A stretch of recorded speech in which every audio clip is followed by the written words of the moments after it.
Galaxy apartment Bandra Mumbai का एक ऐसा पता जो बॉलीवुड फैंस में काफी मशहूर है, जहां हम सभी के भाई सलमान खान मस्त गहरी नींद में सो रहे थे 14 अप्रैल 2024 की रात को।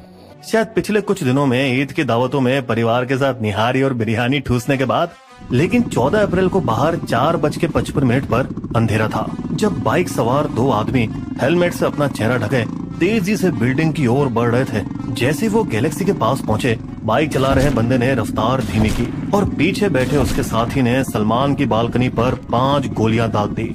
वही बालकनी जहां से भाई अपने फैंस को नीले ब्रेसलेट पहनकर हाथ हिलाकर दर्शन देते हैं। फिर गोली चलाने के बाद बाइक सवार उतनी ही तेजी से अंधेरे में गायब हो गए जितनी तेजी से वे आए थे, बस कुछ ही सेकंडों में। सूरज उगने तक इस खबर ने सोशल मीडिया पर आमजी मुंबई वालों के होश उड़ा दिए, हिला डाला सबको। और शाम तक कनाडा स्थित गैंगस्टर अनमोल बिश्नोई की एक फेसबुक पोस्ट वायरल हुई, जिसमें उसने इस हमले की जिम्मेदारी ली। ये तो सिर्फ ट्रेलर था, पूरी पिक्चर तो अभी बाकी है।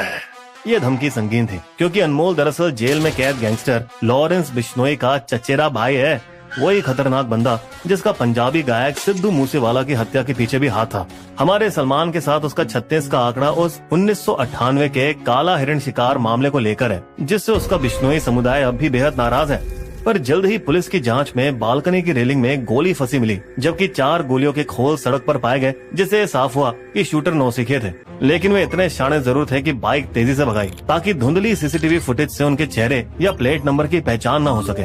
और जाहिर है कि सुबह 5 बजे के आसपास सड़क सुनसान थी, जिससे कोई गवाह मौजूद नहीं था। हालांकि बेघर लोग पास के फुटपाथ पर आराम से सो रहे थे। तो पहले दिन इस बिश्नोई की वीडियो के बावजूद पुलिस के पास कोई ठोस सबूत नहीं था इस बेहद गंभीर और हाई प्रोफाइल मामले में। लेकिन पुलिस को इतना तो पता था कि सलमान को पिछले कुछ सालों में बिश्नोई गैंग से कई बार जान से मारने की धमकियां मिल चुकी हैं। नवंबर 2023 में खुद लॉरेंस ने फेसबुक पर पोस्ट किया, इस भ्रम में मत रहना सलमान, की दाऊद तुझे बचा लेगा मुझसे, कोई नहीं बचा सकता तुझको। फिर मार्च 2023 में कनाडा स्थित गैंगस्टर गोल्डी ब्रांड ने उसके मैनेजर को मेल भेजा, मैं तुझसे आमने सामने बात करना चाहता हूँ, नहीं तो अंजाम बुरा होगा। जून 2022 में जब सलमान के पिता सलीम खान बांद्रा बैंड स्टैंड पर टहल रहे थे, तब उन्हें एक धमकाने वाली चिट्ठी मिली, ठीक वहाँ जहाँ वे रोजाना जाते हैं, जिससे वे चिंता में पड़ गए। सलमान का भी वही हश्र होगा जो हमने पिछले महीने गायक सिद्धू मूसेवाला के साथ किया था। लॉरेंस ने तो 2018 में मीडिया के सामने खुली धमकी भी दे दी थी। चौंकाने वाली बात ये कि वो भी पुलिस वैन के अंदर बैठे हुए, हम सलमान को जोधपुर में ही मारेंगे। जड़ें उस बीते कल में हैं जब 1998 में सलमान शूटिंग कर रहे थे सुपरहिट फिल्म हम साथ साथ हैं की राजस्थान के कांकानी गांव में। वे अपने साथी कलाकारों तबू, सोनाली बेंद्रे, सैफ और नीलम के साथ रात में काले हिरण का शिकार करने के लिए बिना लाइसेंस वाली बंदूक लेकर गए। इस घटना को गांव निवासी पूनम चंद बिश्नोई ने देख लिया, जिससे वो काफी चौंकी और घबरा गई, क्योंकि उनके धर्म में काले हिरण को उनके संत गुरु भगवान जम्बेश्वर के पुनर्जन्म का अवतार माना जाता है और उन्हें मारना उनके धार्मिक आस्था को ठेस पहुंचाता है। इसलिए बिश्नोई समुदाय ने सलमान और दूसरों के खिलाफ कई मामले दायर किए जोधपुर और राजस्थान उच्च न्यायालय में। पर सलमान के चालाक वकील ने उन्हें बेगुनाह साबित करने के लिए पुरजोर कोशिश की। सिर्फ जानवर की खाल ही साबित कर सकती है कि उस पर गोली के छेद हैं या नहीं, लेकिन खाल की कभी जांच की ही नहीं गई। उसने मेडिकल रिपोर्ट्स भी दिखाई, जिसमें एक हिरण की मौत का कारण गड्ढे में गिरना बताया और दूसरे को बताया कुत्तों ने खा लिया, और ये भी बताया कि गोली के कारतूस कभी मिले नहीं। सलमान के एक और वकील ने पूनम चंद बिश्नोई से तगड़े सवाल पूछे, जो एक लौती गवाह थी। गोली चलने के समय आप वहाँ से कितनी दूरी पर थी? जब वो उन्हें क्रॉस एग्जामिन कर रहे थे, तब 2 महिलाएं बिना किसी का ध्यान खींचे चुपचाप अदालत में घुस आईं। जैसे ही वो अपनी जगह पर आई, सलमान के लॉयर ने अचानक अपने सवालों की दिशा बदल दी। क्या आपने पहले कभी इन महिलाओं को देखा है?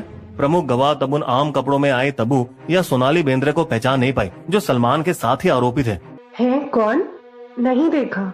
फिर लॉयर ने बाजी मारने वाली चाल चली। आप कहती हो कि गोली चलाने के समय आप 150 मीटर की दूरी पर थी, लेकिन वहाँ तो घना अंधेरा था, बस तुम्हारी मोटरसाइकिल की हेडलाइट थी। फिर भी आपने दोनों महिलाओं को पहचान लिया, और अब ये दोनों आपके सामने बैठी हैं, और आप कह रहे हो आपने कभी पहले देखा नहीं। उसकी गवाही को गलत साबित करने की वजह से जज ने बाकी सभी आरोपियों को बरी कर दिया। लेकिन जज साहब सलमान पर सख्ती से पेश आए। लोग आपके पीछे पागल हैं, पूछते हैं, फिर भी आपने 2 बेसहारा जानवरों को मार डाला, इसलिए आपको 5 साल कैद की सजा सुनाई जाती है। सलमान को 2 बार दोषी ठहराया गया निचली अदालतों में, 2007 और 2018 में एक ही मामले में। फिर भी हमारे दबंग एक्टर ने दोनों बार जमानत जुगाड़ ली, सिर्फ कुछ ही दिनों के अंदर। अदालतों से न्याय न मिलने के कारण लॉरेंस खुद न्याय लेने के इरादे से पिछले कुछ सालों से खान को जान से मारने की धमकी देता आ रहा है। और अब मुंबई में अपना दबदबा जमाकर खौफ फैलाने के लिए उसने सलमान पर हमला किया। और बता दें, दरअसल ये काले हिरण का बदला तो सिर्फ एक मुखौटा है। उसके पीछे बिश्नोई गिरोह का असली मकसद तो 90 के दशक का भयंकर जबरन वसूली का युग मुंबई में वापस लाना है। जैसे जब दाऊद इब्राहिम और छोटा शकील कभी अंडरवर्ल्ड पर राज किया करते थे, पर अब अनमोल बिश्नोई के कुत्तों के नाम बन के रह गए हैं। यही बात एनसीबी महासचिव डॉक्टर जितेंद्र आव्हाड को कथित जबरन वसूली कॉल, वो भी गोलीबारी के महज 14 दिन के अंदर, इस बात को साबित करता है। 2 करोड़ जमा कर, वरना तेरा भी सलमान जैसा हाल होगा। मूसेवाला हत्याकांड के लिए भी बिश्नोई ने महाराष्ट्र के 2 शूटरों को भर्ती किया था।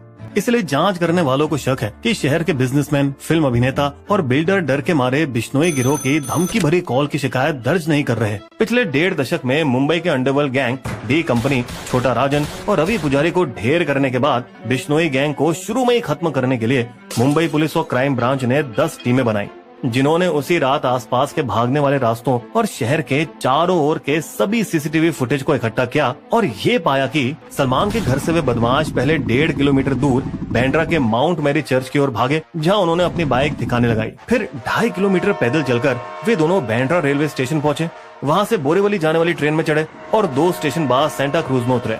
फिर वहीं सेंटा क्रूज के वकोला से उन दोनों ने ऑटो लिया 22 किलोमीटर दूर दहीसर तक। फिर रफू चक्कर हो गए, जबकि वे आसानी से ट्रेन से दहीसर जा सकते थे। लेकिन लगता है कि उन दोनों ने पहले से ही भागने की योजना पुलिस को गुमराह करने के लिए बना ली थी। लेकिन पुलिस वाले उनसे भी ज्यादा शाणे थे और उन्होंने जल्द ही बाइक नंबर का प्लेट बरामद कर लिया, जिसने उन्हें बाइक के असली मालिक तक पहुंचाया, रायगढ़ जिले के पनवेल के निवासी, जो पूछताछ करने पर अनजान दिखे। मुझे कुछ नहीं पता, मैंने सिर्फ एक एजेंट के जरिए अपनी बाइक बेची थी। ये एजेंट पुलिस के काफी काम आया, क्योंकि उसने बाइक खरीदार के मोबाइल नंबर और किराया एग्रीमेंट दिया। पहले तो पुलिस ने फोन नंबरों से लोकेशन का पता लगाने की कोशिश की, लेकिन वो लंबे समय तक बंद आ रहा था। फिर किराए के एग्रीमेंट ने उन्हें उस पुराने गंदे फ्लैट तक पहुंचाया जहां वो दोनों शूटर रहते थे। जिससे बढ़िया बात ये हुई कि उस घर के मालिक ने शूटर जोड़ी के आधार कार्ड की पुलिस को कॉपी दे दी। ओलोजी हो गया काम तमाम, क्योंकि अब पता चल गया था कि वे दोनों सागर पाल 21 और विक्की गुप्ता 24 नाम के थे, बिहार के चंपारण जिले के रहने वाले।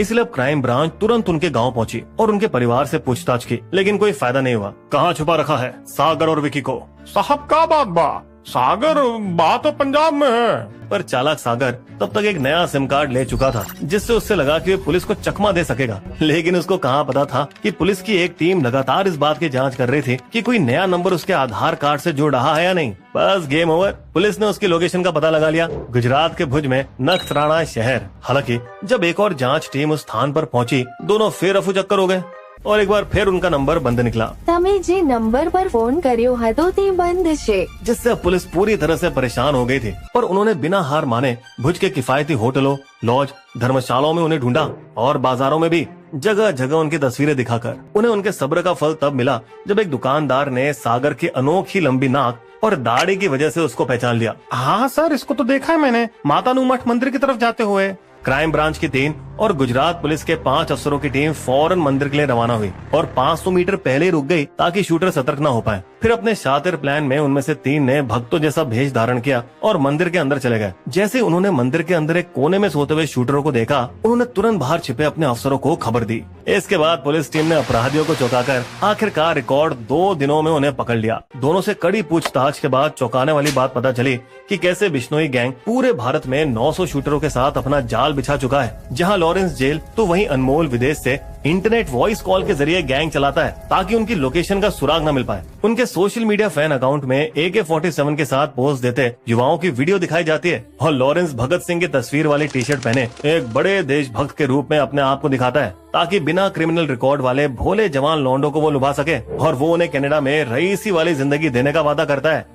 हालांकि जमीनी स्तर पर उनके गैंग के नकाबपोश गुंडे रहते। ये वो लोग थे जिन्होंने सागर को हरियाणा के खेतों में मजदूरी करते हुए ढूंढा और फिर उसने अपने गांव के दोस्त विकी गुप्ता को कॉल किया इस मिशन में शामिल होने के लिए, जिस मिशन से इनको इतना पैसा मिलना था जो इन्होंने कभी सपने में नहीं सोचा था। 4 लाख मिलेगा, 1 लाख एडवांस, बोल मारेगा। अनमोल का पहला प्लान तो सलमान पर उसके पनवेल फार्म हाउस में हमला करने का था, जिस वजह से तो वो शूटर पनवेल में किराए के कमरे में रह रहे थे। हालांकि सलमान कई हफ्तों तक फार्म हाउस में नहीं आए, इसलिए वे इंतजार करते करते ऊब गए। फिर अनमोल ने दोनों को सलमान के बैंड्रा वाले घर की पूरी खबर निकालने को कहा, जो इन्होंने 3 बार किया और उसके बाद गैंग का एक और बंदा उनके साथ बैंड्रा गया और वहाँ वीडियो भी बनाया। आखिर में 15 मार्च को 2 नकाबपोश गुर्गे पनवेल आए और सागर और विकी को 2 देसी पिस्टल और 38 राउंड गोलियों के दिए। अनमोल ने दोनों को कम से कम 10 राउंड गोलीबाजी करने के बाद 10 मिनट तक सीसीटीवी के सामने सिगरेट पीकर चौड़ दिखाने को कहा था, लेकिन वे कल के आए नौसीखे गोलीबाज शायद ऐसा करने से घबरा गए। पुलिस ने तापी नदी से गोलियों के साथ पिस्तौल भी बरामद की, जो उन्होंने भुज की ओर भागते समय ट्रेन से फेंक दी थी। दोनों हथियार सप्लायर को उनके शहर फाजिलका से गिरफ्तार किया गया, जो पंजाब में लॉरेंस बिश्नोई के गाँव फिरोजपुर के पास ही है। बताइए, बिश्नोई का खौफ इतना है कि एक सप्लायर ने अपना मुंह खोलने के बजाय पुलिस हिरासत में ही आत्महत्या कर ली। और आखिरकार गैलेक्सी की वीडियो रिकॉर्ड करने वाले गुर्गे की गिरफ्तारी के बाद पुलिस को कथित तौर पर शहर के कई नामचीन लोगों के बंगलों के वीडियो मिले हैं, जिनकी जांच के चलते खुलासा नहीं किया गया।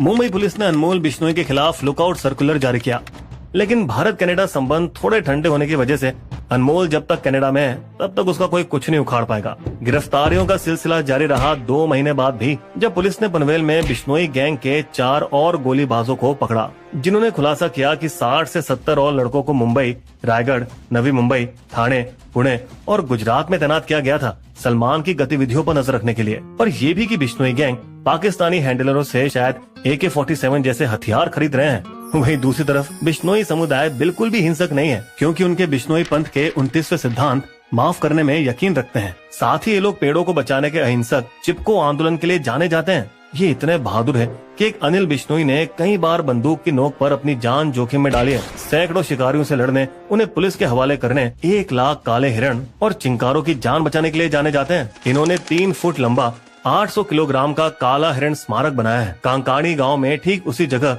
जहां काले हिरण की मृत्यु हुई थी। पिछले 25 सालों से वे बस सलमान खान की माफी का इंतजार कर रहे हैं। अगर वो हमारे मंदिरों में आए और माफी मांगे तो हम उन्हें माफ कर सकते हैं। शायद वक्त आ गया है कि हमारे भाई जागे और उनके इस दुख का सम्मान करें, कम से कम नैतिक तौर पर ही सही, क्योंकि यही होता है बीइंग ह्यूमन।